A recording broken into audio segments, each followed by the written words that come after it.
Et rebonjour, donc du coup je vais aller rapidement sur ce que j'ai fait pour le moment. Donc j'ai initialisé du coup un fichier main euh, dans lequel je vais plus tard mettre toutes les fonctions, tous les fichiers, etc. dont j'aurai besoin. Mais j'ai essayé de séparer je vais essayer de séparer en plusieurs fichiers dans cet exercice, dans ce projet. Et donc j'ai d'abord initialisé mon héros qui est une bactérie. Je vais peut-être le rajouter ici. Hop, bactérie. Voilà. Euh, alors, je vais directement vous montrer ce que ça donne. Donc, vous voyez qu'ici j'ai fait pour l'instant simplement la boule qui peut se déplacer avec un espèce un effet de mouvement lorsqu'on arrête d'appuyer sur une touche. C'est-à-dire que voilà, là j'avance, ok, j'arrête d'avancer, ça s'avance encore un petit peu.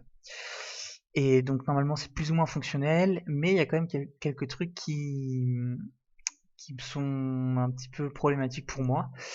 Déjà, on voit que là, c'est pas du tout naturel lorsque je fais des choses comme ça. Lorsqu'en fait, je bidouille un petit peu, lorsque je pousse un petit peu avec les touches directionnelles dans n'importe quel sens, on voit qu'il y a des mouvements qui sont pas très naturels et on s'aperçoit que dans les jeux vidéo classiques, ça fait pas comme ça, que c'est un peu mal codé. Mais vu que j'ai pas trop d'idées, je vous rappelle que ça fait depuis 4 jours et que j'ai pas regardé assez de vidéos. Voilà, donc je me suis inspiré de la vidéo avec David du coup sur le vaisseau, sur le site GameCoder.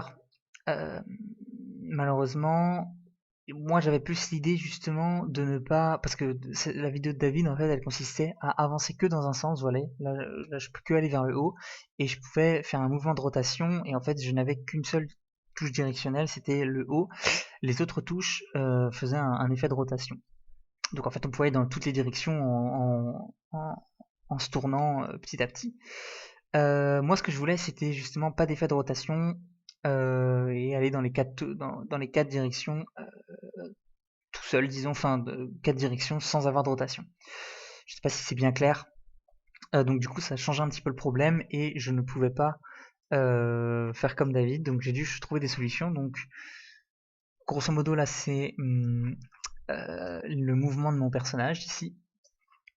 J'essaye un petit peu de mettre des petits pense-bêtes pour quand je retournerai sur le projet.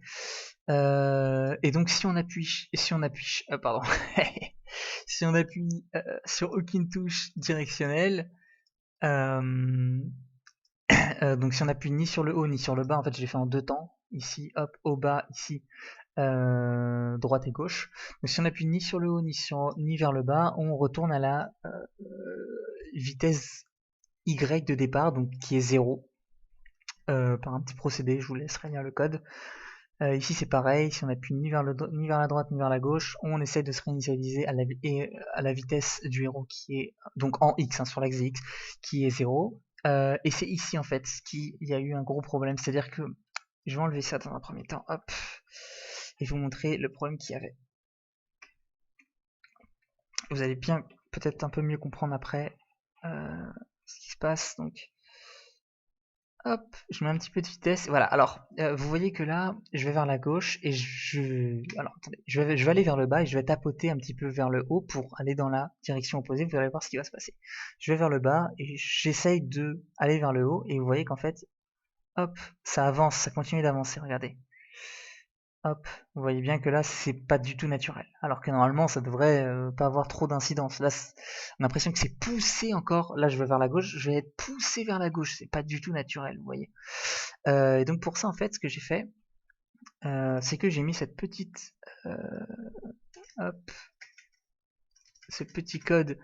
Du coup, si notre, attendez, alors, voilà, donc ce qui fait que, grosso modo, lorsqu'on appuie vers la touche opposée, nous allons diviser la vitesse additionnelle par 10.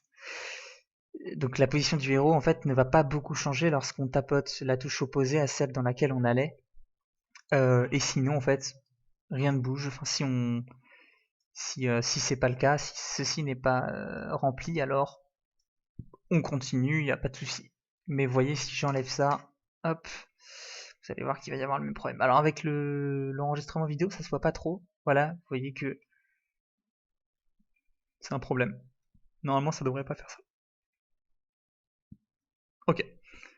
Et donc du coup j'ai résolu ça hier soir. Donc tout ça, je l'ai fait hier soir. Et j'étais à deux doigts d'abandonner, j'arrivais pas à trouver le bug. Mais là, du coup, je suis très content de ce que j'ai fait, mais ça me paraît, alors voilà, c'est ça que je voulais dire aussi, c'est que ça me paraît pas très naturel, pas très, j'ai l'impression que je force un peu les choses en divisant par 10, en essayant de pousser la vitesse du héros vers 0. J'aurais pu diviser par 100, je sais pas, 10 ça suffit en tout cas. Dans ce que je vois, et je sais pas du tout comment ils font. Donc voilà, si quelqu'un voit cette vidéo et me dire comment on peut gérer justement cette espèce de d'effet de non contrôle de la boule, comme si elle était un petit peu casanière, et qu'elle enfin qu'elle était portée par l'inertie, par la force de la boule, par sa propre force. Je sais pas comment faire rendre ça facile et disons fluide en fait.